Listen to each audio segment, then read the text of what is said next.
Hello guys, तो ये हमारे एपिसोड 3 का लास्ट पार्ट होने वाला है। तो अगर आपने पहले के पार्ट्स नहीं देखे तो फिर चैनल को सब्सक्राइब करके चैनल में चले जाइए, आपको इसके पहले पार्ट्स मिल जाएंगे।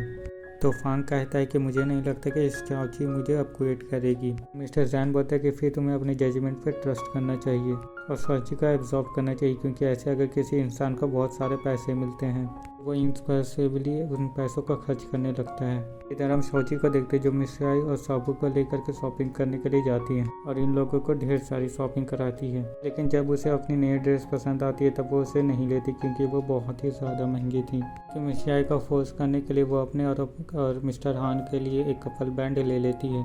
और जब ये लोग घर पहुंचते हैं तो फांग इन्हें इतनी ज़्यादा शॉपिंग करके देख करके समझ जाता है कि जरूर उसने उसी के स्टेप मॉम से पैसे लिए हैं और जरूर उसे बिट्रे कर दी है। चाची जैसे ही उसे हेयर बैंड पहनाने के लिए जाती है तो वो गुस्से में अपने दरवाजे को बंद कर लेता है, जिसको देख करके मिस्चाई बोलती है कि शायद तुमने उसे बहुत ही छोटा सा गिफ्ट दिया है, इसलिए वो उसे देख करके नाराज़ हो गया है। फांग अब अंदर में जा करके डॉक्टर जैन को गुस्से में ये सारी बातों को बताता है। अभी उसे शौची का मैसेज आता है जो कि कल सभी को डिनर में इनवाइट कर रही होती है। वो फांग डॉक्टर जैन को भी वहाँ पे आने के लिए बोलता है ताकि वो शौची से मिल सके। अब अगले दिन जब शौची डिनर की तैयारी कर रही होती है तभी वहाँ पे जियान आ जाता है और वो उससे पूछते है कि क्या मुझे एक मिल्टी मिलेगी। तो शौची उससे बोलती कि अभी तो मिल्टी नहीं मिल सकती है और वो उसे एक जूस दे करके बोलती कि ये लो, अभी इस जूस से काम चला लो।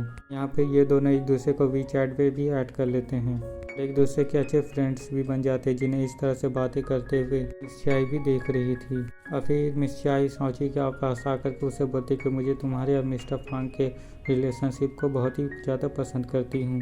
तुम फांग को छोड़ करके किसी और के पास गई ना तो देख लेना। शौची बोलती है कि आप चिंता मत करो, मैं फांग को कभी भी नहीं छोड़ूंगी। जो सुन करके मिस्चाई भी स्माइल करने लगती है। तभी वहाँ पे ली आता है और शौची से पूछने लगता है कि आज तुमने हॉट पॉट डिनर का प्लान आखिर क्यों बनाया है। तो शौची उससे बोलती है कि ये सब कुछ तुम्हारे फांग के वजह से हुआ है। वो मुझसे नाराज है। मिस्चाई ने बोला था कि हॉट पॉट से सारी प्रॉब्लम्स को सॉल्व किया जा सकता है। तभी यहाँ पे फांग डॉक्टर जैन के साथ आ जाता है। आप यहाँ पे शान जैसे ही डॉक्टर जैन को देखती है तो वो वहाँ पे उसे अपना एक्स बॉयफ्रेंड समझ करके उसे हक करने लगती है कि वो बिल्कुल उसके जैसा ही दिखता था। सभी लोग उसे समझाने लगते हैं कि ये डॉक्टर जैंग है, ना कि उसका एक्स बॉयफ्रेंड।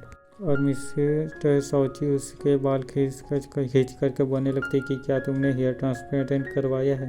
लेकिन जल्दी उसकी गलत फैमिली दूर हो जाती है और वो यहाँ से रोते हुए भाग जाती है। शौची भी उनके पीछे पीछे जाती है जहाँ पे मिस्चाई अपना मेकअप को ठीक कर रही थी और वो शौची से बोलती कि मैंने भी तुम्हारी बहुत सारी मदद की, इसलिए तुम भी मेरी मदद करोगी और तुम्हें ध्यान रखना होगा कि मैं डिनर करते हुए डॉक्टर जैंग के बगल में बैठूँ। इस पर शौची मान जाती है। अब डिनर करते वक्त शौची बेचारी बहुत सारी कोशिश करती है मिस्चाई डॉक्टर जैंग के पास जाके बैठे, लेकिन फांग तो कभी ली उसके प्लान को खराब कर देते हैं। लेकिन वो किसी तरह से डॉक्टर जैंग को मिस्चाई के करीब में बैठा ही देती है। खाने को देख करके डॉक्टर जैंग हान को मैसेज करते हैं कि अगर शौची को पैसे मिले होते तो वो हमें बहुत ही बढ़िया सा खाना खिला रही होती, ना कि ये नॉर्मल सा। जिसके बाद फिर शौची बहुत महंगा सा खाना लेकर के आ जाती है, जिसके बाद फिर हान ड्रिंक लेने के बहाने वहाँ से चला जाता है। इसके बाद फिर शौची उसके पीछे पीछे आती है और बोलती है कि भला आखिर तुम अभी मुझसे क्यों नाराज हो। और उसे वो ज़बरदस्ती हेयर बैंड पहना देती है और उसे वो कार्ड देखते हुए बोलती है, जिससे के बाद फिर वो कहती है कि ये मुझे शौची जी ने दिया था, जिसमें 1 लाख RMB थे, जिसमें से 50,000 RMB बचे हैं, क्योंकि इससे हमने शॉपिंग कर ली और ये सारा खाना खरीदा और ये बचे हुए पैसे तुम्हारी रिसर्च एंड डिपार्टमेंट के लिए। यहाँ पे वो उसे बताती कि जोसेफिन चाहती थी कि मैं उसे तुम्हारी हर एक चीज़ की इन्फॉर्मेशन देते रहूँ। फांग उससे बोलते है कि क्या तुम मुझे सारी चीज़ें बता रही हूँ। तो शौची बोलती कि और क्या, मैं भला जोसेफिन को कैसे ट्रस्ट कर सकती हूँ। ये बोल करके वो वाइन लेने के लिए वहाँ से चली जाती है। फांग काफ़ी खुश हो जाती है। तभी यहाँ पे मिस्चाई आकर के फांग को बताने लगता है, वैसे तो शौची ने कल हमारे लिए बहुत सारी चीज़ें खरीदी, अगर उसे जो ड्रेस पसंद आई उसे अपने लिए नहीं खरीदी। उसके जैसी इनोसेंट लड़कियाँ बहुत ही कम होती है, इसलिए प्लीज़ उसका अच्छे से ख्याल रखो। इसके बाद वो ये सभी लोग साथ में बैठ करके डिनर करने लगते हैं, जहाँ पे शौबी भी ड्रिंक कर लेती है, क्योंकि उसे लग रहा था कि रॉबर्ट्स पे वाइन को कोई भी असर नहीं होगा।